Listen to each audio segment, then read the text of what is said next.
be back on this channel. This is your first time on this channel, this is Real Talk TV with Ajoke Ade.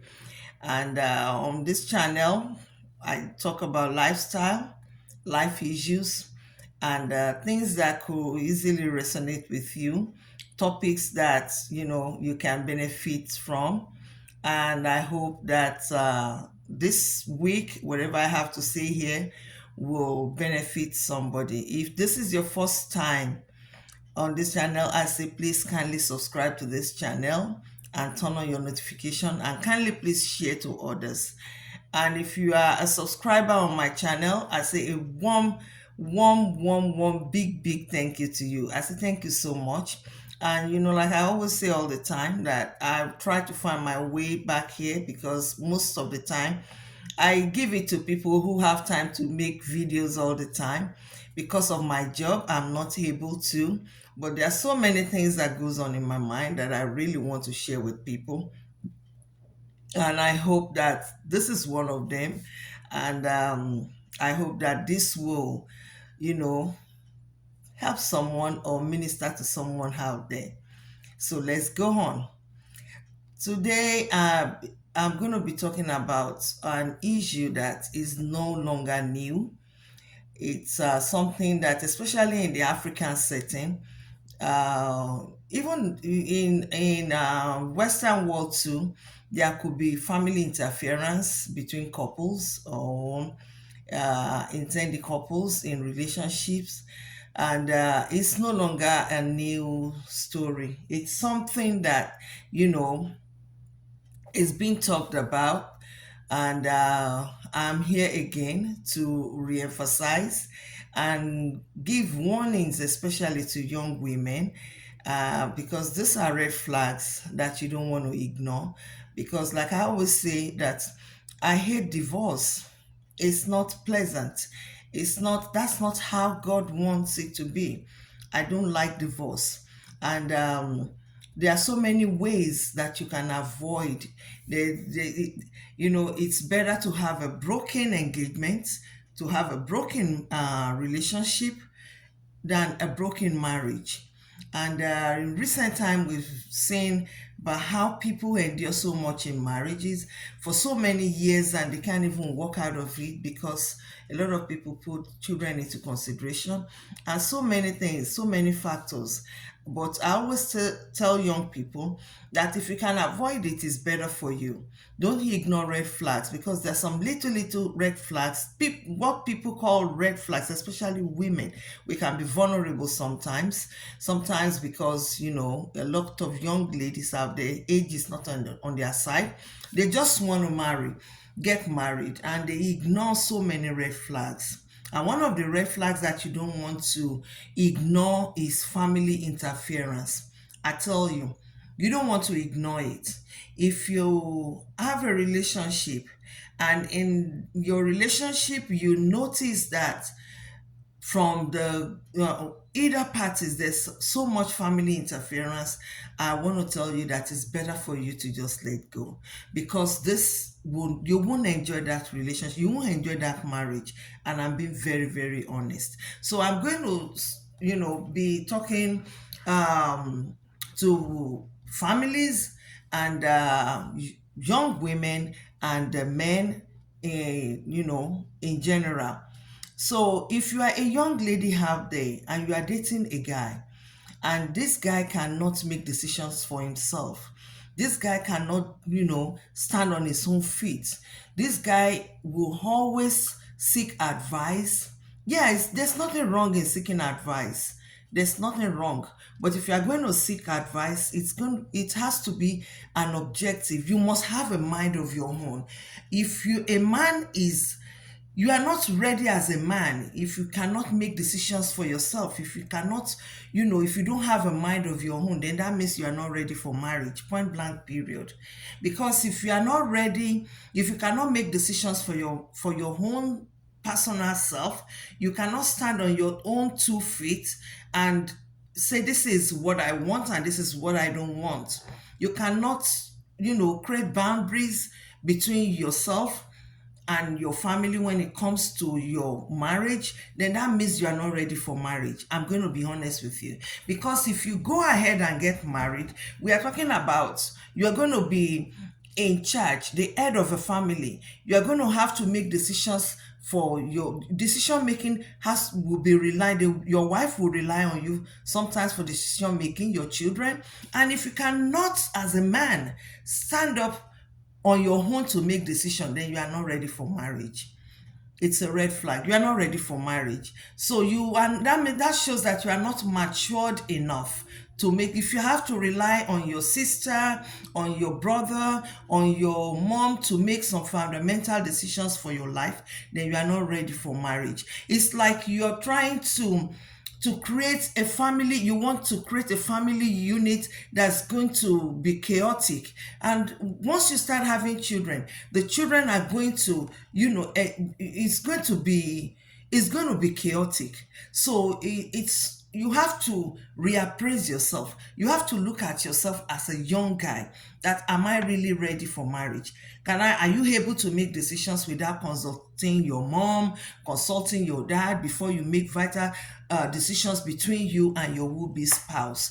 Because if you are not able to stand on your own, I tell you, that means you are not ready. So don't even bother to engage any woman or even go ahead to marry, because it's just going to be a ticking time bomb.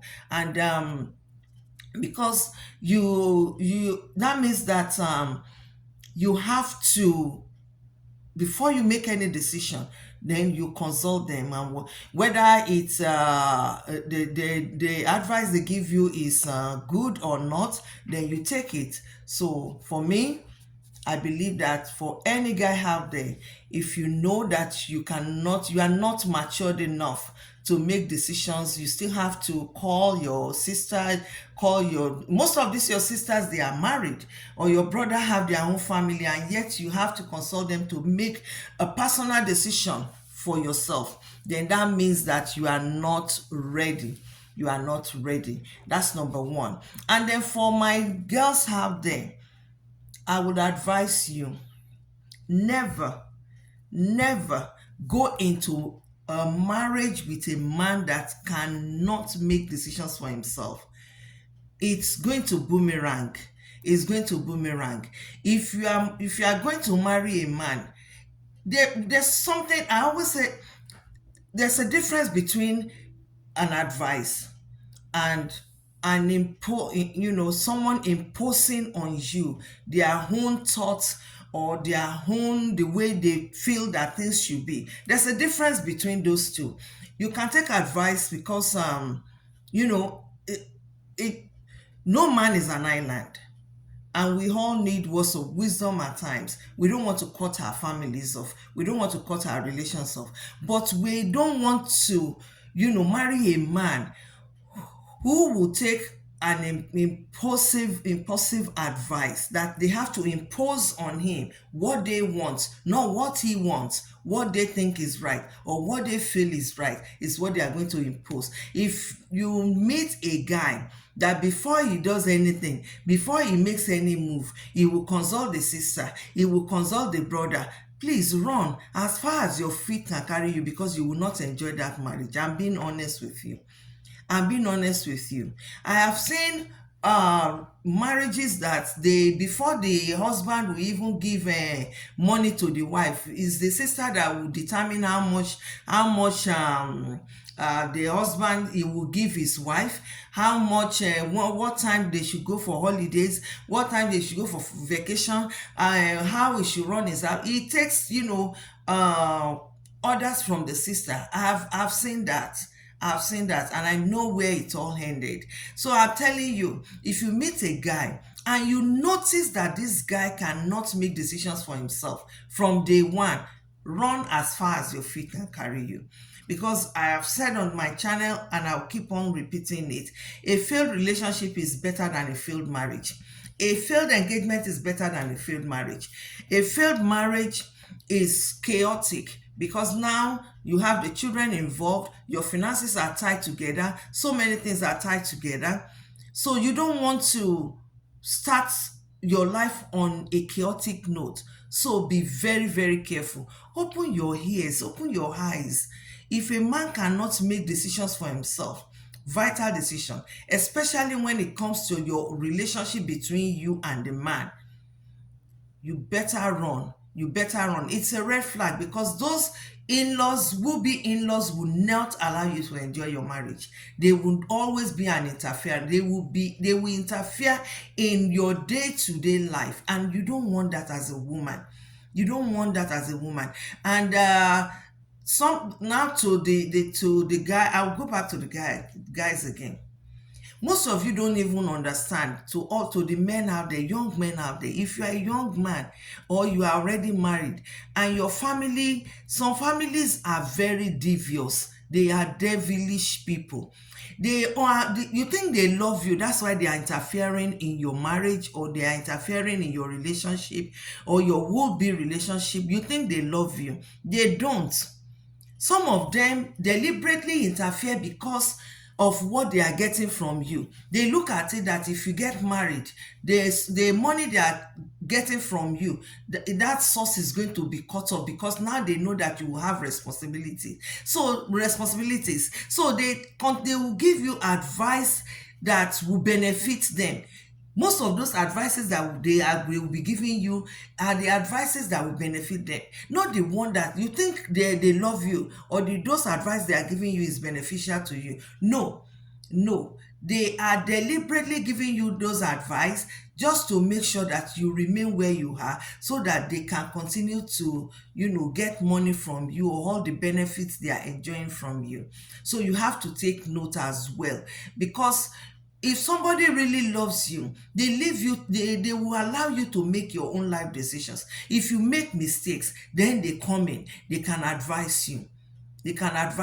That's why I always tell women that if you have male children, give them all the tools they need before they became husbands or they are ready to get married. Because I have noticed that in our society, especially as Africans, we only concentrate on the women, on the girl's child. Those are the ones that we teach how to relate with men, their husbands, their duties. It's like we don't talk to the men. And if one of my podcasts have said it, that as mothers, we should educate, we should train our male child to know how to relate with their wives, to know how to handle their own homes when you see a good guy out there, it's a reflection of the mother, it's a reflection of the family. If you see a man treats his wife well, treats his wife like a woman should be treated, that's a reflection of his parents, either the mom, where he's coming from. And we don't want to shy away from that. If you are a mother or you are a father listening to me, please take a little bit of time to enlighten your children. And if you are the one that have made mistakes with your wives in the past, tell them, let them know where you have where you have missed it, so that they will not as well fall into the same mistakes, trying to start their own family and raising their own family. So for me, I will say, for the guy, watch out. Some of these, your aunts, your brother, they don't love you when they don't let you make life decisions for yourself. They don't love you. When they have to control your relationship, they do not love you. There's something that they are benefiting from you, that they are finding it so difficult to let go. Take it or leave it from me. I tell you, that is words of wisdom. You know, when later on you figure out that that's why they are behaving like that. And to our family out there, I'll say families in general, for goodness sake, let's leave our children to make their own decisions, whichever way. When they find somebody that they love, when they find somebody that they care about, leave them alone, let them make decisions. If they want to go ahead, let them do. If they don't want, let it be their own decision. Let us stop interfering. in relationships, in our children's relationships. Let us stop interfering. Let us stop interfering, because sometimes we go overboard. We try to control every area of their lives without knowing that we are doing them more harm than any good. Especially when your son or when your son brings home a lady to marry. Haba, it should be a thing of joy.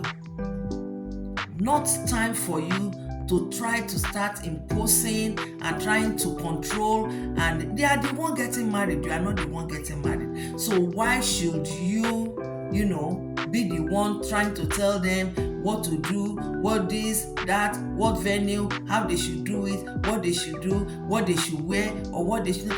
Let them, give them the opportunity to make decisions for themselves. Important decisions. When it comes to making important decisions, please don't interfere. Don't interfere.